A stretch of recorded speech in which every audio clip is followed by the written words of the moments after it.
बाबासाहेब आंबेडकर तंत्रशास्त्र विद्यापीठाचा गलथान कारभार पुन्हा एकदा चव्हाट्यावर आलाय। अभियांत्रिकीच्या द्वितीय वर्षात समाविष्ट नसलेला युनिव्हर्सल ह्युमन व्हॅल्यूज भाग 2 चा पेपर घेण्यात आला। विद्यार्थ्यांनी तयारी नसताना त्यांना पेपर द्यायला लावलाय आणि त्यानंतर अर्धा तासानंतर हा पेपर फुटल्याचा संशय विद्यापीठाला आला आणि त्यानंतर पेपर सेट बदलण्याची नामुष्की ओढवली।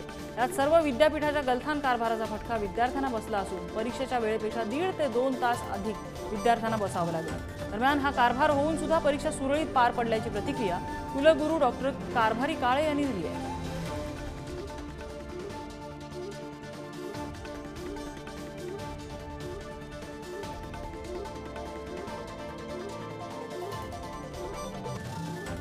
दरम्यान विद्यार्थ्यांना मनस्ताप का सहन करावा लागला, विद्यापीठावर का नामुष्की ओढवली, आपण बघूया।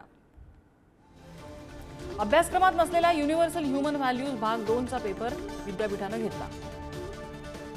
विद्यार्थ्यांना पेपर दिल्याच्या 2 तासानंतर पेपर फुटल्याचा विद्यापीठाला संशय आला।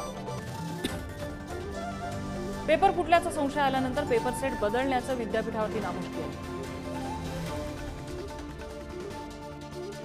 3 तासाच्या पेपरसाठी विद्यार्थ्यांना तब्बल 5.5 तास बसवलं गेलं। विद्यापीठाचे कुलगुरू डॉक्टर काळे म्हणतात, सगळं काही सुरळीत पार पडलं। दरम्यान विद्यार्थ्यांचं या सगळ्या प्रकरणावर नेमकं काय म्हणणं आहे, आपण जाणून घेऊया। त्यांनी काय केलं, पेपर दिला 2 वाजता पेपर दिला त्यांनी। 2 ते 4 पर्यंत आम्ही लिहिला पेपर। मग पेपर लिहिल्याच्या नंतर त्यांनी काय केलं की तोच पेपर नाही का चेंज केला। तो पेपर चेंज केला म्हणजे क्वेश्चन पेपर चेंज केला।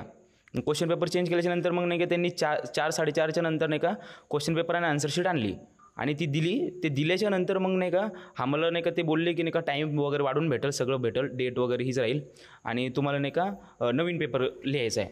आणि तो पेपर नाही का त्यांनी लिहायला दिला आम्हाला आणि तो पेपरचा टायमिंग त्यांनी नाही का आम्हाला 7:30 वाजेपर्यंत दिला। सचिन जिरे आमचे प्रतिनिधी आपल्यासोबत आहेत। सचिन, इतका घोळात घोळ या विद्यापीठाच्या एका पेपरसाठी होतोय आणि तरीही इथले कुलगुरू म्हणतात की ऑल इज वेल, असं कसं? नक्कीच नम्रता, आपण पाहिलं तर हा पेपर सुरू होण्या अगोदरच वादाच्या भोवऱ्यात होता, कारण की अभ्यासक्रमात नसलेला हा विषय होता आणि विद्यार्थ्यांनी सातत्याने ही मागणी केली होती की हा विषय, ही परीक्षा रद्द करण्यात यावी। तरी देखील पुरेसा अभ्यास न होता देखील विद्यार्थ्यांनी आज ही परीक्षा दिली। मात्र परीक्षा सुरू होताच काही तासातच पुन्हा हा पेपर बदलण्याची वेळ आली आणि विद्यार्थ्यांनी सांगितल्याप्रमाणे की पेपर फुटल्या असल्याचं कारण त्यांना सांगण्यात आलं आणि आजच आपण पाहिलं की विधानसभेत गदारोळ झाला होता पेपर फुटी प्रकरणात आणि त्याच दिवशी आज त्याच सारखा प्रकार आज घडलेला आहे। त्यामुळं जेव्हा कुलगुरू काळे यांना विचारलं तेव्हा त्यांनी असं स्पष्टपणे सांगितलंय की आम्हाला असा संशय आला होता की काही कंटेंट जो आहे तो बाहेर गेल्याचा आम्हाला संशय आला। त्यानंतर आम्ही हा दुसरा संच दिला होता आणि त्यानंतर 3 तास पुन्हा त्यांना वाढीव देण्यात आले। मात्र तुम्हाला जर सांगितलं तर 2 वाजता हे विद्यार्थी परीक्षा हॉलमध्ये गेले, कारण की 2 वाजेपासून ही परीक्षा सुरू होणार होती।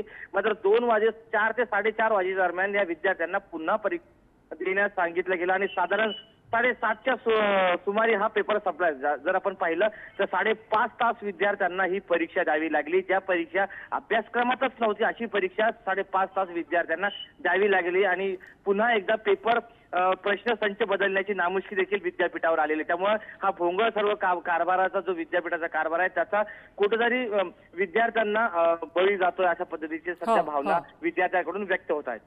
सचिन, धन्यवाद या माहितीबद्दल।